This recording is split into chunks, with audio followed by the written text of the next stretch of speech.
etiquette can be your leverage. That's the etiquette, and what you bring to it can turn one booking into 10 bookings.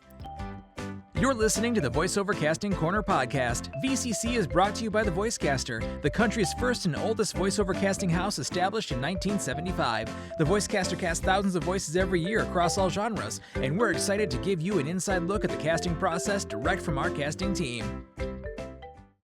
Hey everyone, and welcome to Voiceover Casting Corner. My name is Kelly Moshinsky. I am the owner and head of casting at the Voicecaster.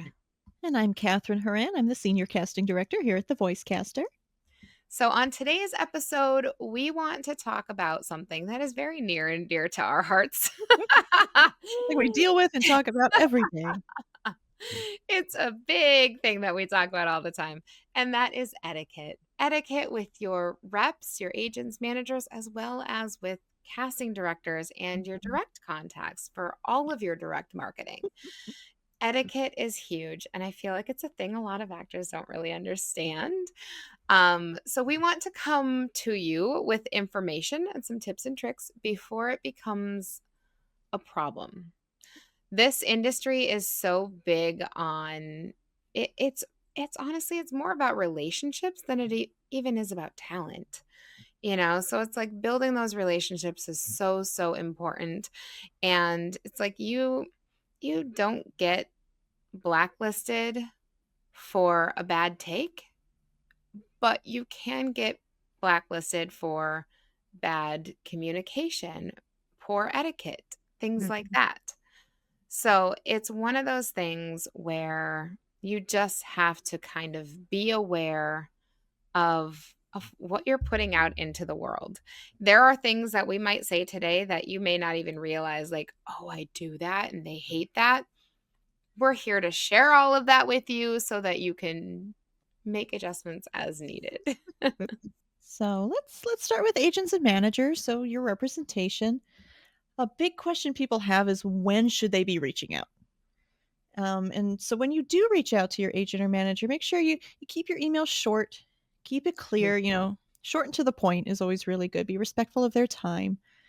Only attach what's relevant. You don't need to send, clips of everything you've ever done, or, here's every demo I've ever made. You don't, just attach what's relevant. Why are you reaching out to them? Just keep it concise.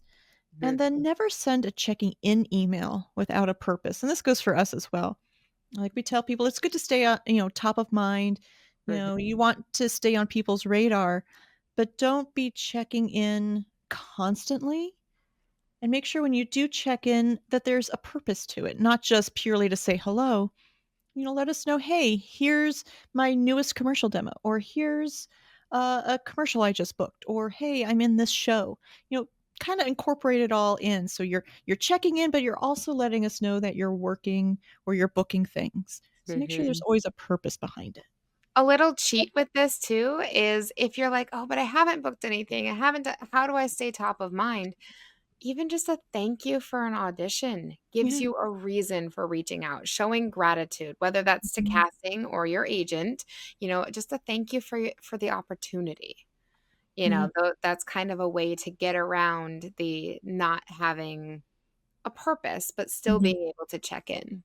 And then once you're signed, make sure you confirm and read any instructions before you ask any questions. I know we all do this. You have a question in your mind, you kind of make note of it, you kind of glance through everything. Maybe you don't fully read everything and you write back and say, oh, hey, what about this? And they're going to write back and go, as per my email. My favorite phrase. Look at paragraph 3 there. You want to make sure that your question has been answered before you reach out and ask that question, because that's always, it's a waste of their time. It's a waste of your time. It was there. You had the information. So, slow down, really read the information that they've sent you before you ask a question. And look at all the attachments. Yeah. That's the other thing, is sometimes we'll get questions and it's like, it's right there in the attached PDF, so it's like, make sure you look at everything. It's most likely the answer is somewhere in that email. And make sure you don't ghost in auditions. When they send you an audition, they expect to get something back from you. So if you're not able to audition for any reason, You don't want to do that job, you're not available, whatever it might be, make sure you let them know that you're passing, because they know that you got it, they know that you saw it, and they know that you're not interested for whatever reason. And then make sure you also stay proactive with any updated demos, any wins that you've had, any press, just keep everyone updated and in the loop with what you're doing. Yep. Especially nowadays with people having multiple reps, it Mhm. does help to share with your other reps of like, Yeah. hey, I booked this thing or I did this. And, all of that just And they kind may need to know that even for conflicts, of, different projects may hold a conflict, and if you booked a automotive commercial through your regional agent yeah. and your LA agent doesn't know that, that could be a conflict as well. Yeah. And part of it is also just being open with your agent and knowing what they prefer. It's like Mhm. we're saying, if you're going to pass on an audition, let them know. There are a few agents out there who, send everything to everyone on their roster. So they don't really care if you let them know that you're passing, so it's like you also have to kind of know your agent. But most agents are sending to a specific group of people. So they do prefer to know if you're going to audition or not. And keep in mind too, just as far as having boundaries, some people once they are with an agent or a manager, or once they get to know casting directors really well, I mean, all of this kind of goes together, is these people are not there to save your career. These people are not there to be your therapists.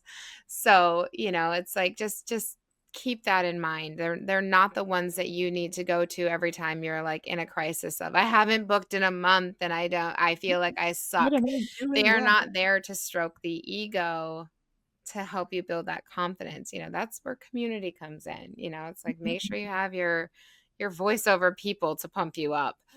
Exactly. Because that does affect things. And along those same lines is don't overshare your personal crises. Unless it's going to impact availability. It's like you Mhm. don't need to lay your whole life on the line. Think of them more as business partners as opposed to someone who is going to fix your life. So, Uh, as much as we're all humans and we want to help each other, mhm. we do get emails very often. Kathryn and I get emails all the time that are sometimes it's just like, "Hey, how was your weekend?" Mhm. I don't have time to respond to that. Right? And then sometimes it's like, "Hey, I feel like I bombed that audition, can I, blah, blah, blah, blah. Can I get any feedback or can you?" And I know that that email is also not looking for feedback. They're looking for me to give them some positive words to keep Yeah. moving, and a lot of those things I Stroking the ego. just don't have time to respond to. Yeah, if Um, everybody did that. yeah. Um, Yeah. I will say it is good, like, especially with, like, a relationship with an agent or a manager. If you aren't booking, it never hurts to reach out and say, "Hey, I notice I haven't been booking lately. Is there anything you think I should be doing?" Mhm. Feel free to ask those kinds of questions. Yes, because that's not therapy, that is career development, and it's like you want that career growth. You want to, You wanna you be know, improving and and bettering yourself. it's mutual, Mm, with an actor and an agent, like that's mutual. They also want you to be yes. booking because that's how they That make makes them money. money. Yeah. So, yeah, definitely be open with Mm, anything career related like that for yes. sure. And then as far as, casting directors, this is where me and Kathryn are really gonna dig in even though a lot of the agent stuff still applies to us Yeah. as well, and it's like if you want more on agents and etiquette and what they expect and things like that, we have a couple of interviews with agents. But we do have interviews with Bo from CESD Yes. and Trish from DPN. Yep, and we're gonna have more agent interviews coming up as well, so if you have burning questions for agents, feel free to Yeah, reach out to let us us, know. comment on any of our podcasts, email us, things like that. We will ask these agents these questions for you. Oh, yeah. It's like get the information direct from them as Ex well. So we are going to give you some from what we see on our side, because obviously we get emails all day, every day from actors. And we get the good, the bad, and the ugly. So Yeah, we'll kind of talk about that's that. what we see. Yeah. Um, the biggest thing is when you're submitting, whether that's submitting to be on an internal roster, Voicecaster does have an internal roster, some places don't, or if you're just submitting auditions, number one rule is to please, please, please, please, please, please follow instructions. Labeling instructions, the number of takes, whether to slate or not. Like, this is one of those things where don't be creative with that stuff. Be creative with the voiceover that you're doing. Don't get creative with file labeling. We need it a very specific way, and that is the first way to get kicked out from a project. Just not even listened to, not even considered. Exactly. And then don't DM us or whether it's or even email us after you submit something. Say, "Hey, I just submitted my audition. Let me know," or whatever it is. Like just submit it and then move on with your day. You don't need to follow up in any way. I get emails, I get messages on Instagram, I get, all kinds of things, and it's like, what am I supposed to say to that? Great, thanks. Right? Yeah. And it's Oh, like I can't respond. Sometimes most of our projects we're listening to 400 or 500 people, and it's like, could you imagine if we got 400 or 500 emails, Kathryn? Oh my gosh. I, we would lose our minds. Listening to those auditions is enough. And honestly, your audition should speak for itself. So you shouldn't have to do that. Now, following up in a couple weeks or, doing those follow-up emails and saying, thank you so much for the opportunity or the opportunities if you've auditioned for multiple Voicecaster projects, things like that, totally acceptable. yeah. But the did I book it? Can I get Uh, any yeah. feedback? Did they book this one yet? Have you heard anything? That drives Those me nuts. emails are honestly, like, here's Mhm. the thing. We are casting people in part because we have really good memories. We know what people sound like. We know what their past projects sound I like. We remember know who what asked those the annoying we question. know what those interactions have been like. Um, every little thing. I'm Yeah. not kidding. There are times when it's like I see somebody's name and I remember an interaction that I had with them that was not exactly positive. Whether it was an email that they sent, whether it was, something at a live event, whatever, but it sticks, unfortunately, Mm. and part of our job is remembering voices and names. We may not always remember faces, but voices and names, and unfortunately, it's a thing. Yeah. And yeah, if you booked it, we'll let you know. You don't need to Mhm. write in. You know? Um, and the feedback thing, it's just, again, if 500 people want feedback on their auditions, we don't have time for that. So No. I understand wanting to know, "Hey, did I do a good job? Was there anything I could have done better?" I understand wanting that feedback, but we just don't always have time.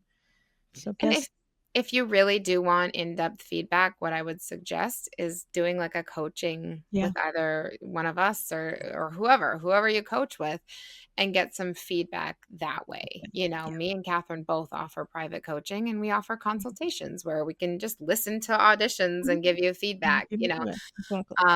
and so I would suggest scheduling a time, because as much as we would love to give everybody feedback, because ultimately that would make your auditions better, which makes our jobs Mhm. better. It's like it helps everyone. There are only so many hours in a day, and Exactly. we have a lot on our plates already. So, and then let's talk about sessions. So, Kathryn, since you run so many sessions here at Voicecaster, what are Yes. some session etiquette things My that work? biggest pet peeve is when an actor shows up right on time. Like, let's say your session's at 11 and you show up at 11. Because chances are at 11, the client is on the line ready to go, or they're here in studio ready to go. And I still need to get the mic set for you. I need to check your levels. Maybe I've got, a video or something to show you with the scratch track beforehand. And now we're eating up studio time doing all that. So, Mhm. as my high school choir teacher always told us, early is on time and on time is late. So, you don't have to be here half an hour early. That's a little ridiculous too. Sometimes I do have people show up 20 minutes early, and then it's like, all right, now I got to entertain you for 20 minutes. But a good 10 minutes early, maybe 5. That's great. Mhm. That gives me enough time to get everything done. You can get settled into the booth. You can read the script. You don't always get the script ahead of time, so Yep. what a luxury to be able to have a few minutes before the session to actually read through it and know what you're saying before the session starts. So Yep. always show up a few minutes early. I've had studio directions, so when we've booked talent for other studios even, Mhm. say that show up at least 5 minutes early, but no more than 15 minutes early. They will not even let you in if you're more than 15 minutes early. So Yeah, it's 'cause then you're just same thing. 5 to 10 minutes is a perfect perfect. little zone there. Perfect. Yeah, exactly. Gives us enough time to do what we need to do, and then you're ready to go. Another big thing in sessions is, being able to take direction well. And sometimes this can be tricky. Sometimes the client or whoever's directing you, maybe they're not the best director, and you've got to kind of read between the lines or kind of extrapolate what they're trying to say and then incorporate that into your read. But do your best not to get defensive. Don't get angry or frustrated, especially if you're doing it the way you think they want and they're still not happy. Mhm. Take a breath and just do your best. Just keep trying or ask. Feel free to ask for clarification if you don't understand something. And then don't perform insecurity. I hate, it can be in anything, whether it's a session, a demo record, even with our VO and Go service. When actors record something and then, oh God, that was awful. And I'm like, actually, no, actually, that was really good. What are you talking about? Mhm. We all have insecurities. Sometimes things don't come out the way we thought, but that doesn't mean it's bad. You know, Mhm. have confidence, own it, say, "Oh gosh, did that sound the way I thought it?" Sometimes we self-deprecate, crack Yes. jokes, but especially in a session, trust what the client is saying and the feedback you're getting. I always hate too when the client is happy with something and the actor asks, "Oh, can I do it again?" Well, if the client's happy, like, sometimes there is that give and take of, "Hey, is there anything else you wanna try with it?" Or, maybe you have that relationship where you're but especially if the client is happy with something and they're like, "Yeah, this is great. We've got everything we need." And the actor goes, "Are you sure? I think I could do that better." All you're doing in that situation is making the client second guess you as well. If they are happy and they love what they got from you, let it go. Mhm. Final Exactly. spot may not turn out how you wanted it to, but it doesn't matter, Yeah, it's what the you client know? is wanting. They're Yep, happy. If they're yep, happy, you should be happy. exactly, exactly. Letting it go. Mhm. So I also wanna touch on just being easy to work with. It's kind of like, what does that even mean? Obviously that's the directability, but it's also being easy to communicate with. The people who are the most high maintenance are the exact people that we don't want to work with. We do not have the capacity to be stroking egos, to be answering 900 questions that are already in that first email. Things like that. That's not being easy to work with. Ask questions for clarification, absolutely. But don't ask a question just because you feel like, "Oh, well this shows that I care, or this shows that I'm engaged," or Mhm. like whatever it is. We need you to be self-sufficient, Yes. and a collaborator really is the biggest thing. It does not matter how talented you are. Some of the most talented people are also the most chaotic and Mhm. difficult to work with. It's like what should be an hour-long session takes 2 hours or 3 hours because of the extra ego stroking, the extra questions, the extra insecurities that we have to deal Mhm. with, the can I do an extra take like this? And that is not easy to work with. So, sometimes it's you have to set some of those things aside and just go in knowing like I am here to collaborate. I'm going to Mhm. do what they need. If they ask my opinion, great. That's a collaboration. If they ask me if there's anything else I want to try and there is, then I'm going to do it, confidently. Mhm. But, that your reputation does precede you. Yeah. We know about a lot of people in a lot of situations. It's like I know stories about people I haven't even personally worked with, and because I trust the people that have worked with them and I've heard these stories from, I don't want to work with them, Yeah. so and that works in both ways. I also know stories about people who are incredible to work with, and I'm like, "Oh, I can't wait to book them on a project because I want to work with them." So it goes both ways. But it's something just kind of keeping in mind that it is a collaboration and you want to be Yeah. someone who is not only easy to work with, but fun to work with and makes it a pleasant experience. Like, let's be honest, we work in a really cool industry. Like, we get to do a lot of fun stuff. And it's like, if you can't be fun and have Yes. fun doing what you're doing, then why are you doing Yeah. this? Trust yourself and trust the process. Yes, always, always, always, always. So, what can you do that would actually get you removed from lists of, from our list, like our internal roster, other lists casting directors might have? And a big one is just, again, those needy follow ups. Like, if you're constantly emailing, constantly needing feedback, Mhm. that's going to drive people a little crazy.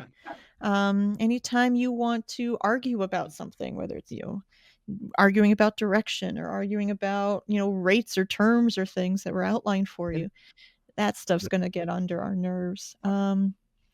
Pushing personal agendas mid job is another big one. Like, you're there to work on this particular project. Don't be trying to incorporate other stuff into that.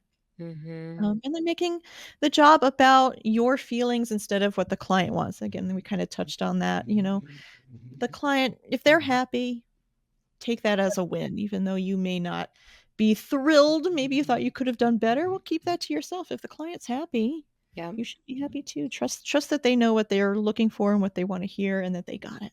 And again, it's a collaboration. Mhm. Sometimes a spot ships and not even every creative on it is happy with how it turned out, Yeah. because it is a collaboration. There's a lot of people involved. Yeah.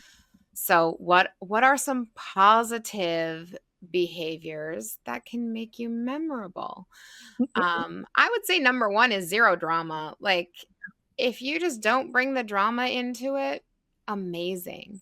Yeah. Go with the It's flow type people. yeah, and if you have the speed and the accuracy as far as submissions go, and I don't mean speed like you have to turn it in an hour after we send it out, get it in by the deadline. Yes. Sooner if you can. Sometimes we do listen ahead, a lot of times we don't, but get it in by the deadline. Don't be late. Have, accuracy in terms of following instructions, respect the fact that we have very little time in our day. Please don't write us a 3-paragraph email if it's something that can be handled in 2 sentences, whether it's a question or a thank you or, something like that. Um, Other things like owning mistakes. Know when you're like, "Oh, man, I messed up." Like, you checked my avail for this day, and then I went and booked something else, and now I'm not available, and I screwed you and your client over. We've Yep. had that happen far too often. Just own it Or just you and forgot about the session. You didn't write it down. Yeah. yeah, and so just own it, apologize, Mhm. let's move forward, Exactly. as opposed to just trying to defend yourself and, "Well, you didn't tell me to hold," and blah, blah, blah, blah, it's like, we don't need to place Yeah, blame, don't just argue, just yeah. own it and let's move on. And then showing gratitude without groveling. It's like you don't need to, kiss the ground we walk on. Like, Just a not at simple all. thank you. Yeah. A simple thank you for an audition or a job or whatever is enough. Totally People will send us fine. gifts and gift cards and, all this Yeah, you stuff. don't It's need to do always appreciated. that. Never, never, Mm, never, never yeah, expected. We're working together. Again, it's we can't exactly. do our jobs without you. So Exactly. hopefully all of this is just giving you some tools to work together and collaborate even Yeah, remembering it is a professional collaboration. Yeah, better. Yep. yeah, we all need each other, so That's the thing. Professionalism is a superpower, mhm. right? Yep, I mean, and it's people like, people love working with people that are nice and easy to work with, so yep. Etiquette can be your leverage. mhm. That's the etiquette and what you bring to it can turn one booking into 10 bookings. Yep. So it's a lot bigger than a lot of people think, but Mhm. those are the things that stick with you. I don't remember what national campaigns you were the voice of or what cartoon characters you do. I remember how you treated me. I Mhm. remember how you communicated with me. I Yep. remember those sorts of things. So that's always Yeah. something to keep Actions in speak mind. louder than words. Always. Yeah. Always. And on that note, we will wrap up Yep. today's episode and we'll see you in the next one. Time. Catch a new Voiceover Casting Corner episode every second and fourth Tuesday of the month. Be sure to give a thumbs up, subscribe, and follow us at The Voicecaster on social media. Thanks for listening.